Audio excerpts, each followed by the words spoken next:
Hi, welcome back to Computer Science E75. This is week 6. My name is Siddharth, and today we will be doing JavaScript and a little bit of PHP. So let's just start off by looking at the specs for project 2.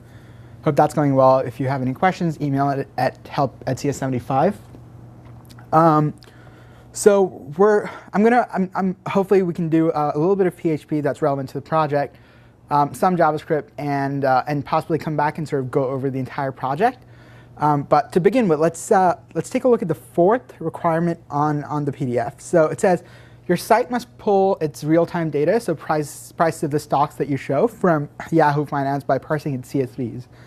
So and it links to the fgetCSV page to the PHP function to parse CSVs to help you out. So let's just start off by doing a little bit of CSV sort of parsing, getting data out, storing it in different places, etc. So CSV stands for comma-separated values. So a CSV file is basically a list of comma-separated values. So it's just different. This is an example of a CSV file. So it just has some random data. It looks like a name, an age, a school, and some concentration, so a major. There are three lines in it, so this is the entire CSV file. And we'll just go over different ways of parsing it and sort of extracting data from it. So the very first time we do this, let me just pull up another copy of this. Okay, so the very first page looks like we're just printing everything that's in an array. If you've tried this before, if you just try print R for a given object in PHP, you might have seen this sort of format of printing stuff out, and that is exactly what I'm doing here. So I open the file, so I have a handle, so a file handle, and once I open it, I use the function fgetCSV. So let's pull it up, see how it works, and then we can go over it in a little bit more detail. So fgetCSV returns an array. That's the first thing to note. So even if you have only one line, there are no commas in your page, it will return an array of one element. So fgetCSV returns a handle. It takes a handle, so a file opening. So you open a file, you have a handler for that file, and you pass it to fgetCSV. It takes a length, so up to how many characters are you going to accept. Note that the length is an optional parameter. So the square brackets in the documentation denotes that you're not required to give it in, but it is okay. And the argument, the delimiter, so $delimiter, is by default a comma as indicated, but again, very optional. So if you don't give it anything, it'll just split it in terms of commas, which in this case is exactly what we want. So here I'm still filling it in. So it's just fgetCSV handle up to 1,000 characters. That's just an arbitrary limit that I place. And give a comma. So while this is not false, so while there is some information in the file, just repeatedly just dump the data. And when we take a look at the so there's an array of 4 elements, array of 4 elements, array of 4 elements. Just prints it out multiple times. Simple example. Any questions so far? So if there was 4,000 arrays, that's what it would done. I'm sorry? What was it? So if there were 4,000, that's what it would done. If there's 4,000? So there are 4 arrays. I'm saying if there are 4,000 arrays. Yeah. So it doesn't matter. The question is how many arrays. It doesn't matter at all. Because I'm just recursively looking. I'm just repeatedly looking through the files. So I'm just getting, as long as I can fgetCSV return something, I'm good. So I'll just print every one of it out. Okay, so number 2 is a little better, not too much, but it seems like I've extracted some useful information out of this CSV. So I'm saying the student's name is Sid, the student's name is Fu, and the student's name is Bar. Let me just pull up the CSV again so that sounds right. So it's just the 3 lines, and I'm just printing it out. So let's take a look at the source for this file. It's a little bigger. There we go. Okay, so first, the same idea. So store fgetCSV in data. So as a reminder, fgetCSV returns an array. So store that in variable, the $data variable. And once I do that, I just print out the first element of the array. So it's an array with the elements just stored as in the CSV file. So when I store this in an array, the first array of 0 is Sid, array of 1 is 18, et cetera, et cetera. So here all I'm doing is just saying print out the first element, so data of 0, and that just gives me the name on the line. Is that clear? Cool. So the next one, this is much better. So it's like a nice print line in there. I'm printing out the name, the age, and whatever the major is, which again should be fairly straightforward based on this example. So you start off by storing it in variable data, and once you store it, just print the first. So if we look at the CSV file, you see that the first one is the name, the second is the age. So here I'm just saying student name, age, studies, whatever, which is in this case is the last element, so it's data of 3. And then at school, which is data of 2. And once I print that out, I print a break line just to format it, and it looks through it. Clear so far? Questions? Great. So the fourth example is probably the most interesting and useful. OK, so this looks like details of a stock. So Goog is the ticker for Google. There's some information here. I'm not sure what exactly it is. So let's take a look at the actual code and then go from there. So fopen now no longer takes a local file in my folder. It in fact takes a URL. So this is something that's very useful. So when you fopen, you need not just store a CSV in your local sort of folder or directory and give that the file, but in fact just open URLs as open web pages as if they're just files, and which is great. So let's actually pull this URL up and see what it gives us.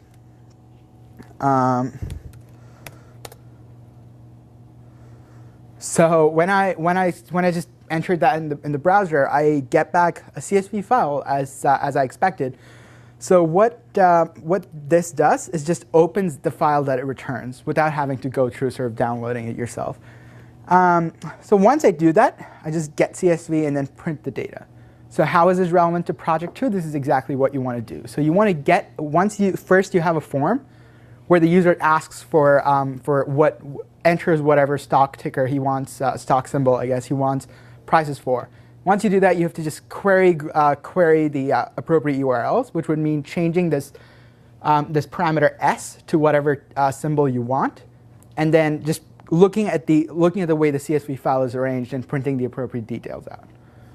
Questions? One thing I noticed when using that is, regardless of whether the symbol is correct, meaning that it's an actual stock, you still get something back. Yep. So the comment was that regardless of whether the symbol actually exists, it in fact will give you back. So when I do that, for instance, I just entered some random symbol.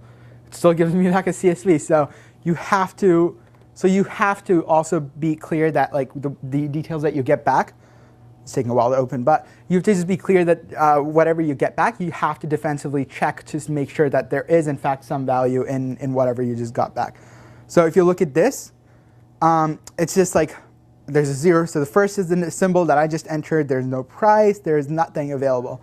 So just sort of being aware that this is a possible case and checking defensively for it and making sure that there actually exist certain values in these fields is a useful thing. Other questions, comments? Great. OK, so let's do some JavaScript. Before we start off, just to show you sort of what is possible with JavaScript, there's this website called Cornify, which boasts that it provides unicorns and rainbows on demand. So when you click the button, it populates the page with pictures of unicorns, rainbows, and other glittery substances. This is all JavaScript. So this is all server-side. So this is a great introduction to sort of what JavaScript is and is not. Sorry, client-side, my bad, sorry. It's all client-side. So this is a great introduction to what JavaScript is sort of capable and is not.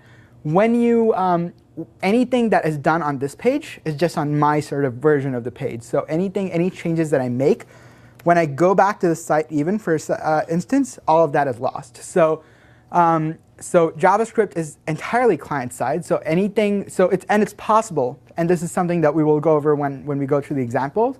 It is possible to sort of override any client-side validation that you provide. So this is something I'll stress again, like I said, but it is just important to keep in mind that JavaScript validation, which is a requirement in Project 2.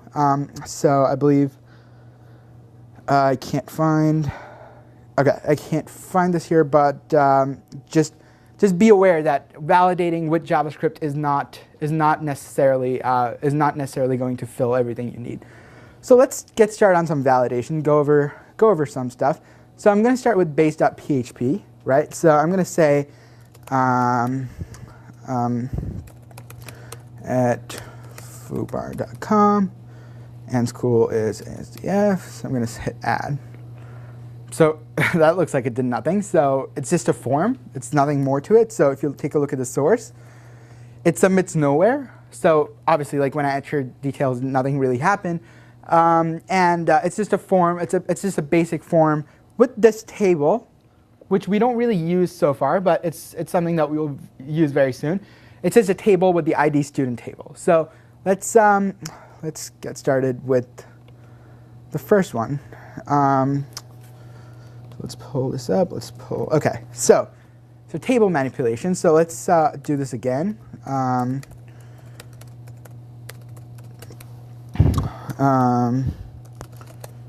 OK, so that did something. So basically, I entered some information, and it basically printed it out at the bottom of the screen. Keep in mind that no request was made here. So clearly, whatever I did, just by seeing the lag, so lack of lag when I submitted the form, sort of indicates that there's no request. So there's no PHP server submitting to another PHP page and processing going on. Let's take a look at the source. Let me actually just pull up the source on this page. OK, so and before we do that, so I'm going to add another field, but this time I didn't fill in some of the details. So, and immediately it sort of marked all the columns with red, whichever I didn't fill out. So I'm going to change some stuff, hit add again. And clearly this was right, but the email again was wrong because email was not of a valid format. So let's do, and that worked. So all of this validation is happening on the client side with JavaScript. So let's start with the source. So this is the less interesting part of the file. It's just a form. It submits to itself, so there's nothing going on there. But there's this sort of attribute that you've seen in lecture, but not yet in section. It says onSubmit attribute. Just like it says, what it does is on submitting, it returns you can specify JavaScript there. So in this case, you're just saying on submit, return this function called check submission. We'll go over what check submission does, but it's a function that I've defined. It just says return check submission on submitting. So the moment somebody hits submit, don't pass this to any form. All you do is do this. So, and this the student table table still exists, and that's also something we will see very soon. OK, so let's begin with the very top. So far, any questions? OK. So to begin with, so JavaScript, when you write JavaScript within a file itself and not sort of include a file from outside, you have to start with the script type equals JavaScript. So this is very similar to CSS, where you would say type equals text/CSS. So you have the JavaScript, and I'm defining a function check submission. For those of you who are familiar with PHP functions or functions in any other language, really, this syntax should be pretty familiar. So I'm defining a function that has the name check submission. It doesn't take any arguments because we're not passing anything clearly, and it defines a variable user input equals true. So the first thing in JavaScript is that you need to declare your variables with the keyword var. So variable user input, I'm setting that to true. So the first thing I do is check to see. So let's go back to the source of this file. So if you take a look at the individual like sort of fields in the form, there are all these fields that say ID equals student span, ID equals email span, school span, etc. So basically, I'm giving each of the fields a unique ID, and it's all enclosed within spans, which we will see sort of how it's useful in a second. So here we're saying document.myform.student.value equals 0. So there's a lot going on in this one line. So let's begin with the first part. So document. Document, as the name specifies, just refers to the document that you're on. So that's just the entire document of that page. And then it says .myform. So let's go back to the source of the form. If you look at the name of this form, it says name equals myform. So when you have an element in your HTML that is given a specific name, you can access it by saying document.that name, or whatever the hierarchy is. So document.myform.student. So let's take a look at what student is. And student happens to be this field right here. So it says type equals text, which is just a text field, but the ID is specified as just student. So when I say document.myform.student, all I'm referring to is document. Give me the form in document, and within this myform, get me the text field that is called student. Once I have this, I'm checking to see if value. So when you define a text field, for instance, I'm sure you're familiar with this. But if you want to give it a default sort of text in the field, that you use the value attribute in your input tag. So you would say input name equals something and value equals something. Value just refers to the actual value of the text box. So when I hit submit, does the value of this text box have anything at all? And if it's empty, so if it is empty, document.getElementById, we'll come back to that in a second, but so far, any questions in sort of accessing the text field itself? Clear? So I'm going from document to my form to the field. If you had a default value, would it actually show up in the field, or it would just be submitted if it doesn't? So if you had a default value, would it show up in the field? It would. So if you have like a default value, if you specify in your HTML that value equals something, it will actually count as like the value of the text field. So in that case, if you sort of want something there, but you don't want to, you want to make sure people are still entering something, you could just check to see if the value is the same as what you sort of initialized it with. And if it is, you know that it's not true. So that's instead of checking for blank. But that's just an alternative method. If you're going to use the IDs anyway, do you need to use the document.myform.student, or can't you just use? Right. The question is, if you're going to use IDs, do you need to go document.myform? Not at all. Like, it's great if you just want to pick one sort of method and use it, and that's completely acceptable. And there are different ways you can go about it. I just want to showcase the different like functions that you can use. So first, the if condition basically checks, and if is just like PHP, it just checks to see if the value of that text field is empty. And if it is empty, it says document.getElementById. And as the name suggests, what it does, it says, give me the element. Keep in mind that IDs in HTML have to be unique. So it says, give me the element that has, in the document, that has the ID student span. And as we saw in the source, student span is just the span sort of wrapping around the text field itself. Excuse me. So it's not the text field itself, but just the name of the text field. So in this case, it's a student name, as this says. So it's a student name, whatever. So it says, let me close that. OK, so it says get element by ID. So give me back that element in the document that has the ID student span, which is just the text that each of the fields have, and set the color to red. So whenever I sort of see that the text box is empty, just tell them that you have not filled this out, and just denote it by having that have a color. And then focus on that form. So basically focus on that field. So focus, if for instance when you've tried signing into, for instance, Gmail, when you sign in with a wrong password, if you've noticed, it will put the cursor back on the password field and let you sort of enter from there instead of having to re-enter, instead of like being outside. So for instance, this box right now is not focused, where that is focused. So just like having, I think the camera missed it, so I'm just going to do that again. So this box is not focused, and this is. So just the cursor being within that text field. So it says just set focus to that form, and then set user input equals false. We'll go over this again. but we can just come back to this. So keep in mind that we declared user input with the variable true to begin with. So it's just a Boolean that we're using as a flag of sorts. So we're saying at the very beginning, set this to true, but if something goes wrong, we'll just set it to false. And at the very end, we can just see if things have gone wrong, and then we can go from there. So, so once that is done, once that is done, we're first declaring this this regular expression with this string. So let's do a little bit of regular expressions before we go on. So regular expressions are basically very, very powerful tools, and it is very worthwhile going over, just looking up tutorials on them. I believe W3 Schools has a very good tutorial on them. Regular expressions are basically ways for you to specify patterns and grab and see if a given text, like so for instance an email, matches that pattern. So sort of intuitively you can think about this as saying, is something of the form foo at bar.baz. So regular expressions just provides you with a tool to sort of make this possible and provide a certain framework in which you can check to see if given sort of input fits it.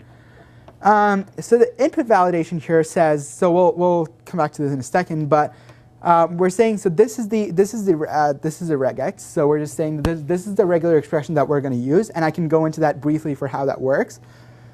But what happens? But what I say here is that I'm saying user input is false. So again, if this form value is empty, so if the email field, first we checked the name field, but now we're checking the email field. We're seeing if that's empty.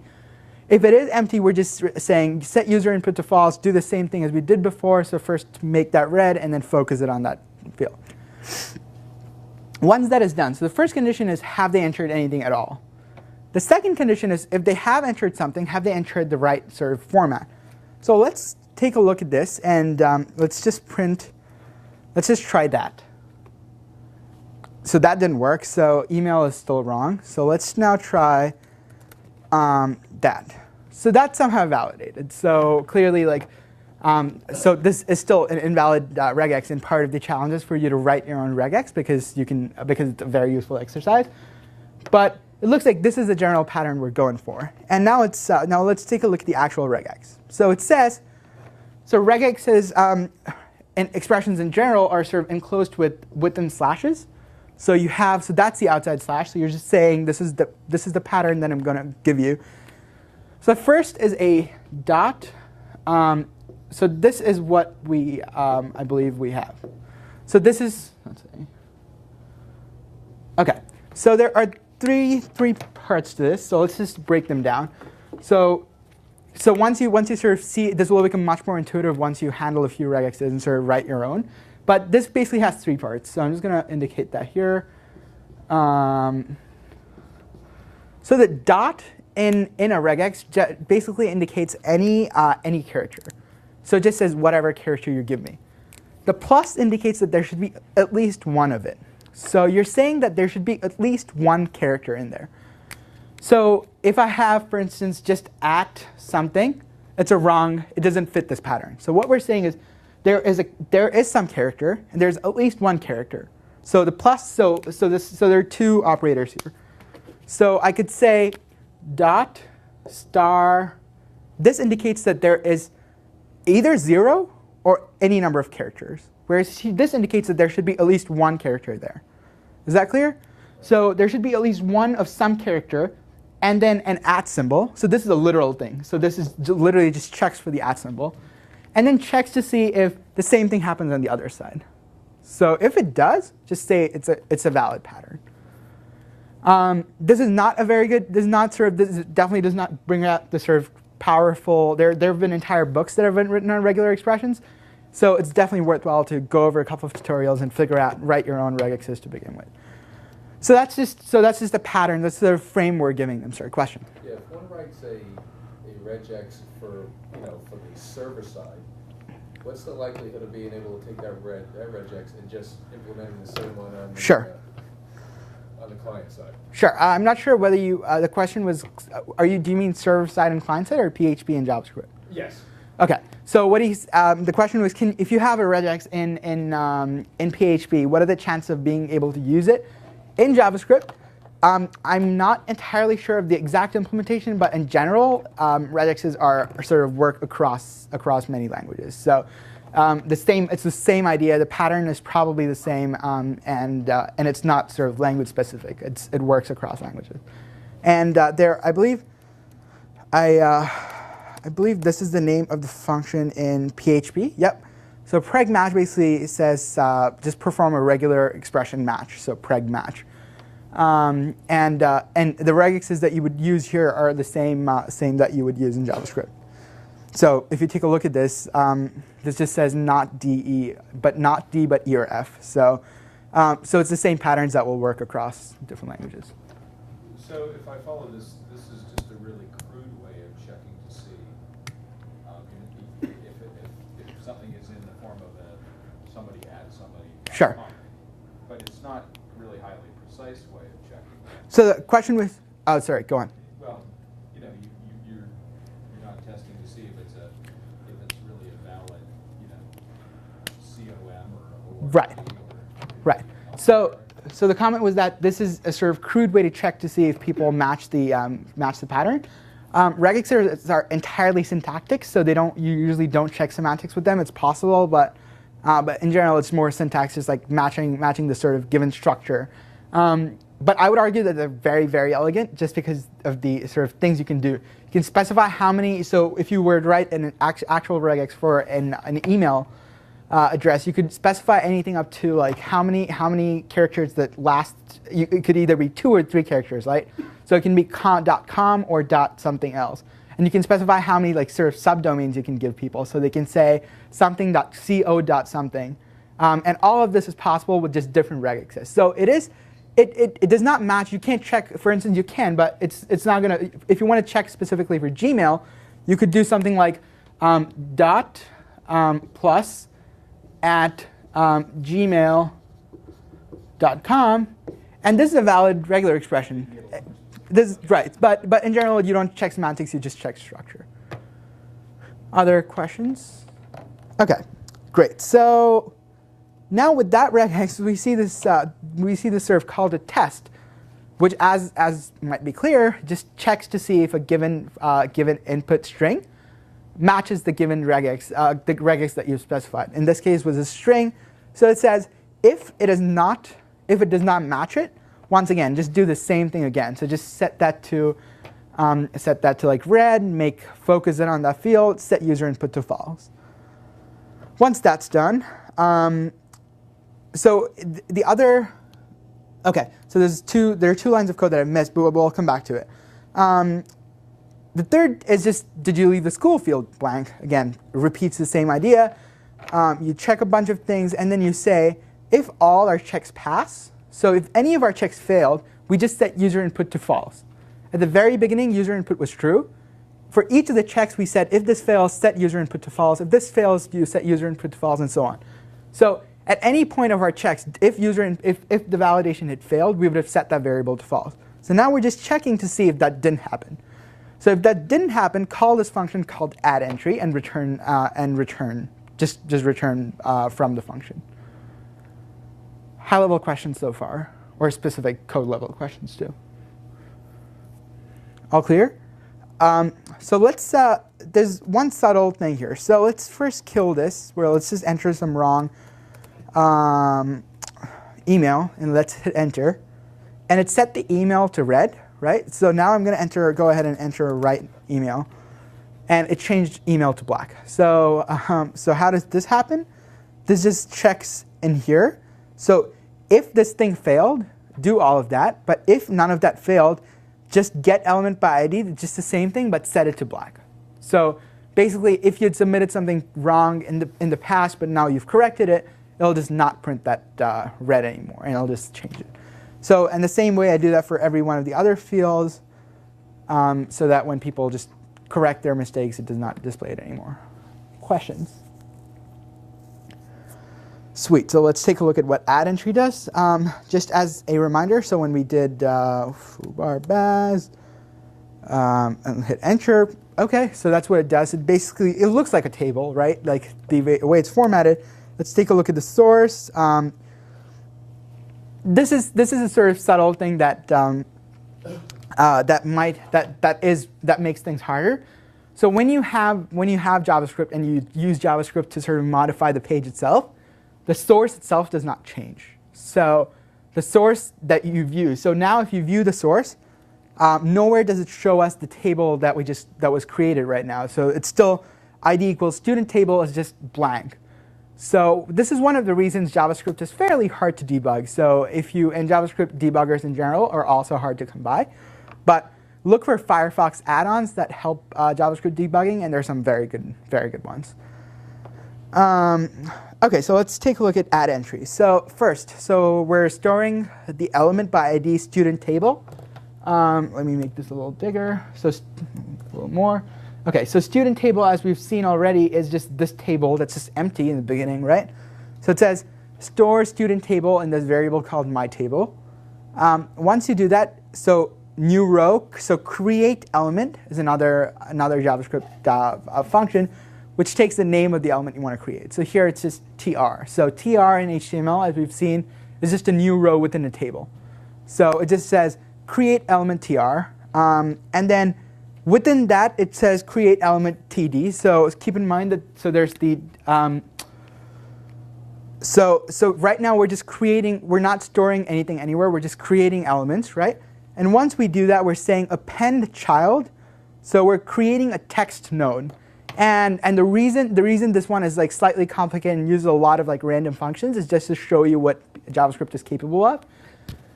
There is reasonably good documentation for each of these calls, so feel free to look them up and sort of figure out what exactly is going on. But roughly, all you have to recognize is that you create an element. So you create a tr and then a td. Once you create it, you append this child, and the child is a text node, which is just text for whatever submission was made. So document.myform.student.value just consists of whatever was in that text field when the person hit submit. So whatever was in there, just sort of append child, by which it's just create this sort of row and table and store it in there. Does that like high level from a high level? Is it clear? Sadly, we don't have time to go into sort of individual syntax, so once again, just Google them, and I'm sure you'll find great references. And do the same for the other ones too. So append child the email, append child the append child to the form again, and at the end of it you have you've just created sort of a table structure with a td and a tr and three sort of children in it. Let's go to the next example. So same thing. OK, so it does the same thing. So let's take a look at the source.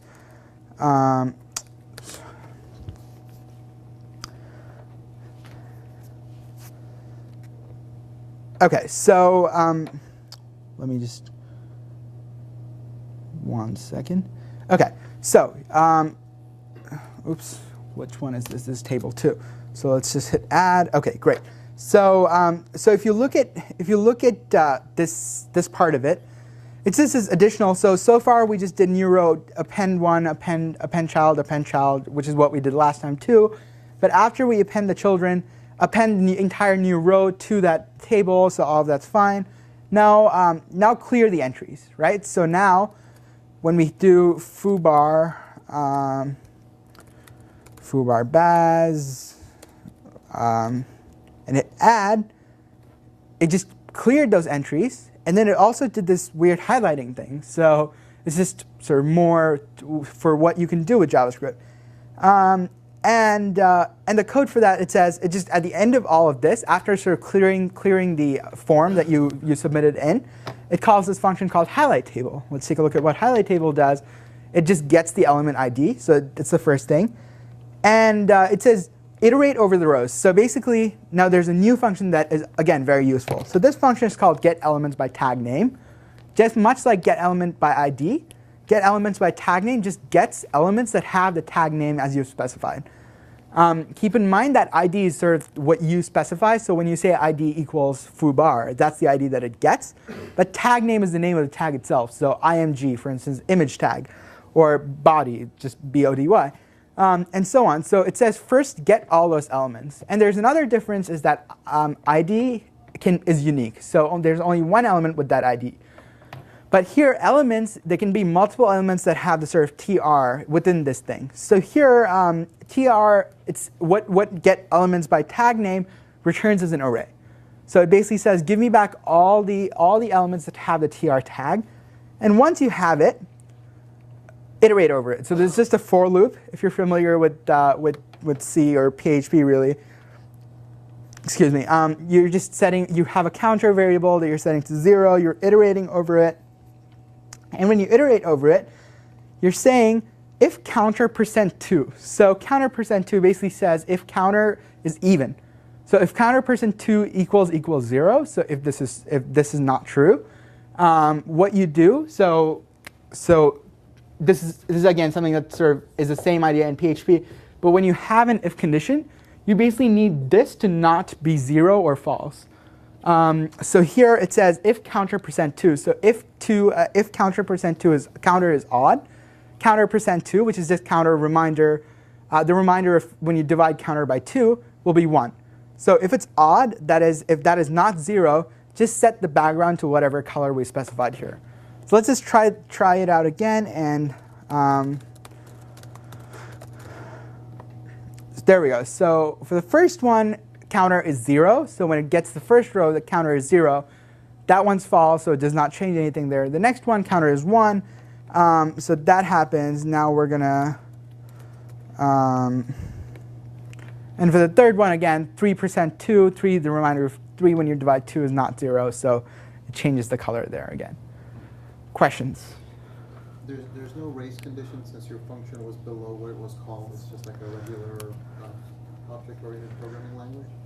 Yes. I'm not sure what you mean by race conditions, though. I mean, in the sense that the function is called before where it was declared? Yeah. I think JavaScript takes care of that. So the question was, does it matter that the function highlight table was called before where it was declared? JavaScript takes care of that. Okay, so far clear? Sort of, I just want you to get a feel for what is capable, so that you can implement when you validate items in your own projects. It makes things easier. So we're using straight JavaScript in these examples, right? We're going straight to the DOM, Mm-hmm. and we're saying what's the specific ID, what's the class, Yep. what's the element, what's the Yep. tag, pulling it back and Yep. saying here's some array, do something. Yep. So I'm just going to repeat that just because that was a great summary of what you need to do. You want to take a look at your document, pull out elements as you like. So either using ID or just like by specifying the name or such. Once you get through it, you either get an array or the actual element back. And once you have them back, you just make a bunch of changes, depending on certain other values, and then you just return from the function. That's like an overall sort of summary of what you want to do. So I have more validation examples clearly, and I think our time's better spent by going over some of the project-specific issues and then coming back to this if we have time at the end. Does that sound reasonable? Okay, so let's start with the. Let me erase all of this. This is sort of a walkthrough for the project, sort of high level, what you want to do, how you want to do. Let's begin by outlining the important. If you either want to read it off or just like tell me sort of conceptually what are the requirements of the project. Just high level sort of ideas. Enable people to buy stocks, for instance. So buy stocks. So while selling, as the spec notes, you don't have to sell a specific number. You can just have them sell the entire thing. So I'm going to say sell all. What's implied there is that you're maintaining a portfolio of some sort.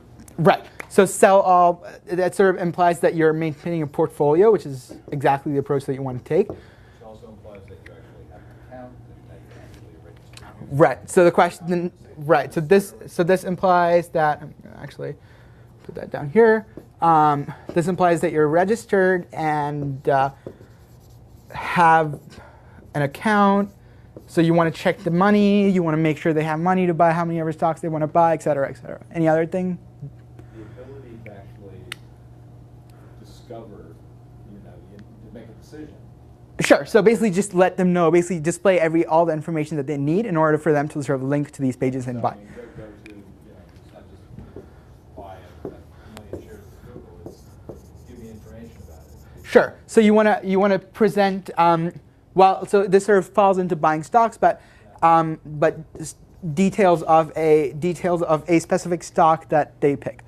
Okay. So sort of high level of what we want to do. Let's begin with the register sort of account part. So I'm sure you've all gotten started on it, and if you haven't, you have time, but you really should get started soon. So with the register accounts, we did a little bit of registration last week. We talked specifically about this issue.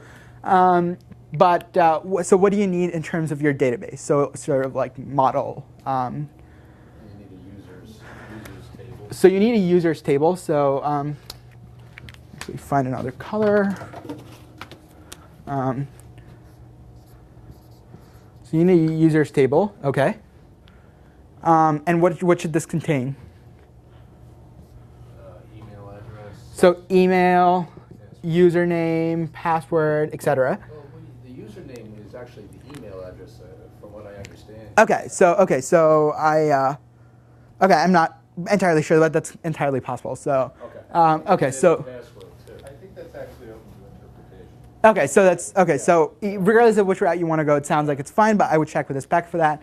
Okay, so you have these are You the. also want to put your total. I'm sorry. You want to put your total cash in there. Exactly. So the other thing that you want in here is how much money you have left, right? And you initialize the person's account with $10,000 as $10,000 as indicated by the spec. So this is sort of what you want here. So how does registration happen? It's the same model we've seen before. There's a form. People fill out a bunch of details. You take the other form and you start with you submit it to a different PHP page. You look at the details that's submitted, make sure they're all valid, and also perform validation with JavaScript in the first place. If they're all valid, just update this users table. So just like insert a row into that. Is that clear? You may also want an account number in that, Sure, you may. Right. So once again, this design is just to give you a base to work off with. So you might want to add other fields to this. You might want to not use. You might want to use the email as the username, and it's completely fine. Okay, so that's that. So let's talk a little bit about the details of stocks. Details of stock. Okay, so what do we need? Just like we talked about for the registration and the so when you log in, what do? You just have to check to see if the information that they gave you is valid in the database and it actually exists. And if it exists, that's what you want to use. So that's login. And if they're valid, just like we did at the beginning of PHP, sort of the whole authentication, set a session bit to true, indicate that they're authenticated, and then let them browse their account. Okay, so details of stock. So what do we need here? the last trade seemed to be the only relevant thing. I mean, I'm sorry?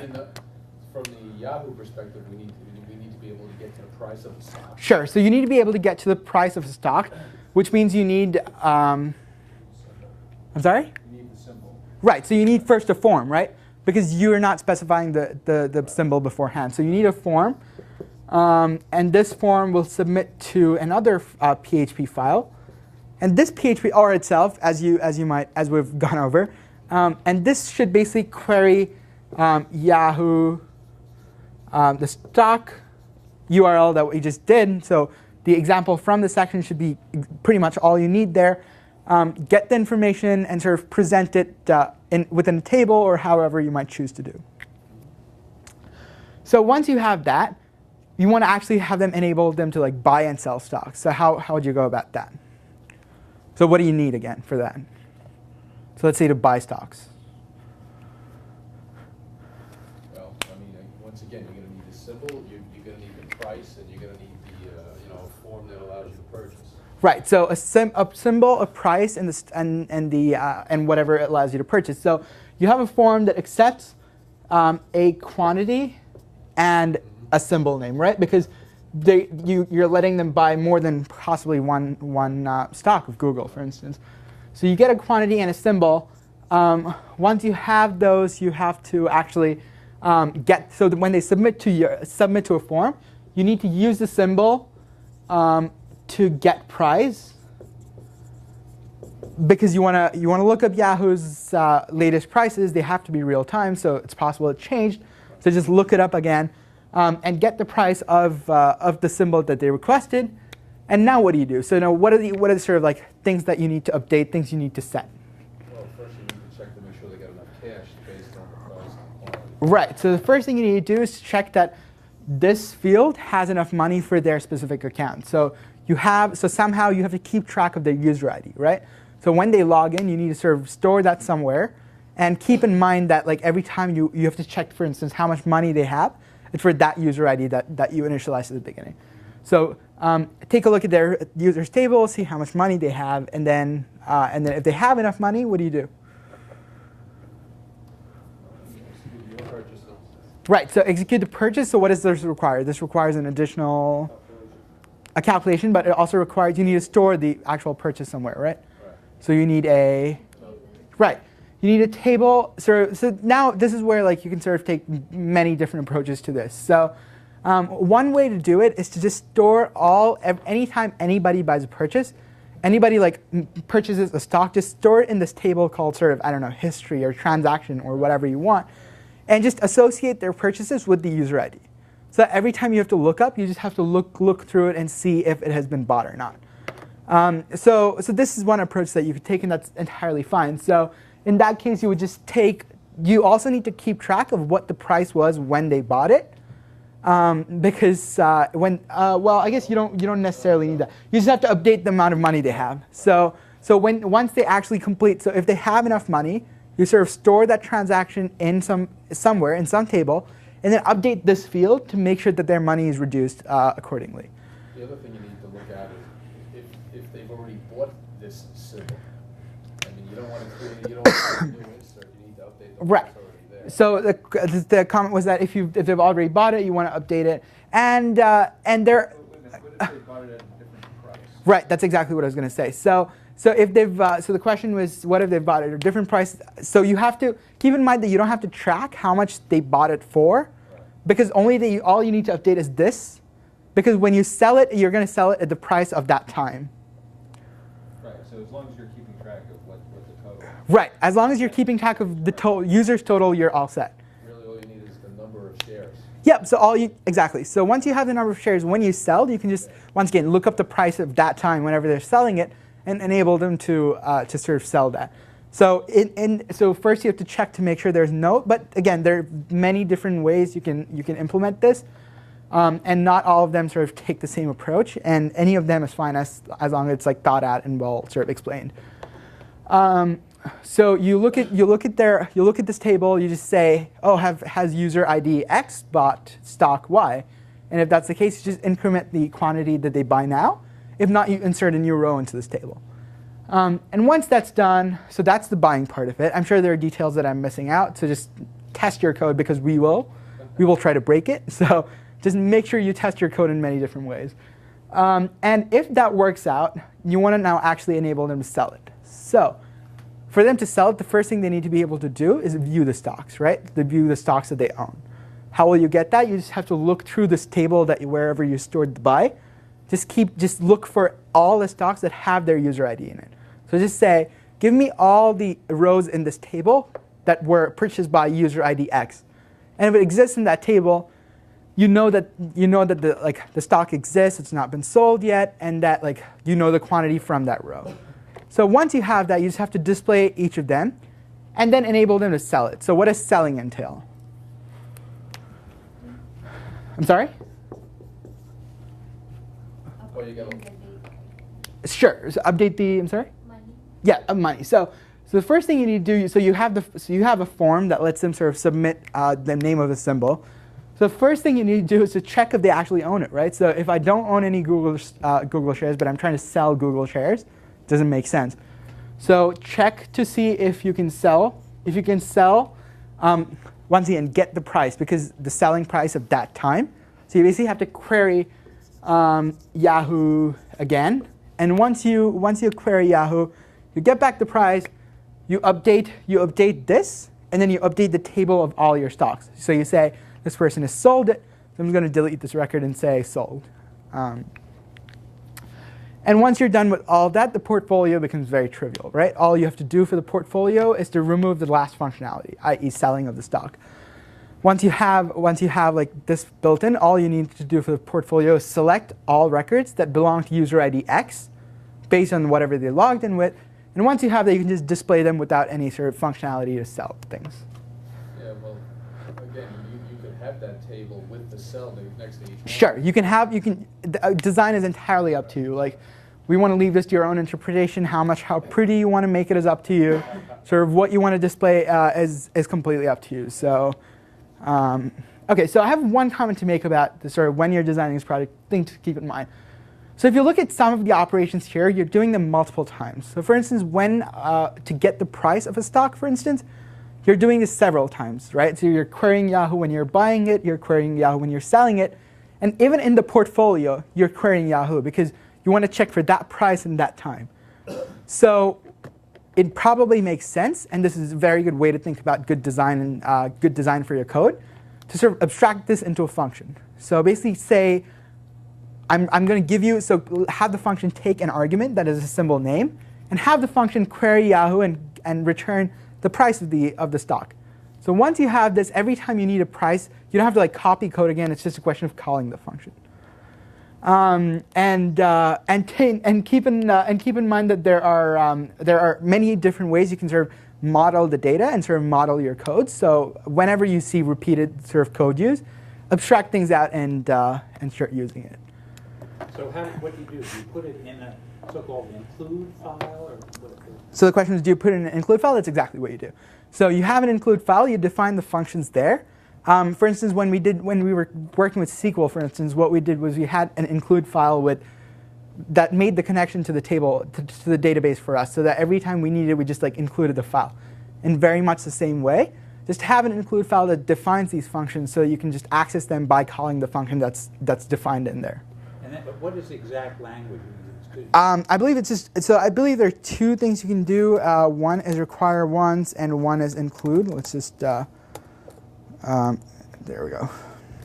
So require once. Okay, so right, so require once basically make sure that like when you require a file, you don't require it multiple times. Include is a similar. I'm not sure what the difference is, but these are the two sort of functions that you want to call when you want to. David mentioned in lecture that it was a matter of error handling, so Okay. include doesn't really do any error. Okay, so the comment was that it's about error handling, and that's looking up the documentation should give you enough information about that. Now, if that's in a separate INC file, Mm-hmm. you have quotation marks, \inc, then the name of the function. Yep. Or So the just the name of file. So keep in mind that the requires apply to the requirement of, like the entire file. So it takes an argument of file name, not a specific function. So it basically requires the entire file, and that's all you need. So from an infrastructure perspective, I mean, should our code be creating the tables on the fly? Should we be creating the database Right. on the fly? Sure. There's nothing in the spec. Sure. So so the question was in terms of like sort of what your code should do with the database. It should handle creation of table, like deletion of like I guess not deletion, but creating of the database, etc. You can never create a database, I believe. I'm not sure, but you like just for now work like when you begin, just work with a created table from PHPMyAdmin. But once you're done, if you have enough time, feel free to, at the very beginning, sort of go ahead and create the tables for the user. It seems like it's an easy thing to throw in with you. Right, so it's entirely possible. You just have to make sure, just check to see the table does not already exist, right? Because if the table, Creative not exists. right, exactly. So creative not exist is exactly what you want. So once you just check, that's something that you could definitely do, but it's not required. And the reason the spec does not specify this is because we want to let people do whatever they sort of think is the right way. Any other questions? Okay. Oh, yeah, I do. Sorry, go. Sorry. No worries. Now, we talk, we've been talking about PHP, and we talk about JavaScript. Are there ways for them to exchange information? So the question was, are there ways for PHP and JavaScript to exchange information? Yes. So keep in mind that PHP can do, so PHP sort of created HTML for us in a way, right? So we had HTML, and we had PHP sort of interjecting variable values and other computational values in it. Because my HTML is just markup. It cannot do sort of addition, right? So, and that's possible with JavaScript too. So you could say something like, get element by ID, and then open the PHP sort of tag and say, echo a certain value. And that will work too, because it's just constructing along with the HTML will also construct the JavaScript, so to speak. But what about the other direction? The other direction, yes, it is also possible, but you will do a lot of that in Project 3. So it's possible to sort of make requests to a page, like have the page like return value, like a PHP page from JavaScript. All that is possible, but and this is something we'll do a lot of in Project 3. Any other questions? So that should give you an overall view. I really don't have much else to add. I saw this and figured, oops, here we go. So I saw this and figured it would be a good way to end section. Last week we talked about SQL injection and how you can use sort of inject SQL into people's sort of submission values and do arbitrary things with your databases. And this is an XKCD comic on how a kid named Robert dropped table students because the input was not sanitized, ended up dropping a table in a database. If you have any questions, do email in at help@cs75.net. Thank you for coming, and I'll see you next week.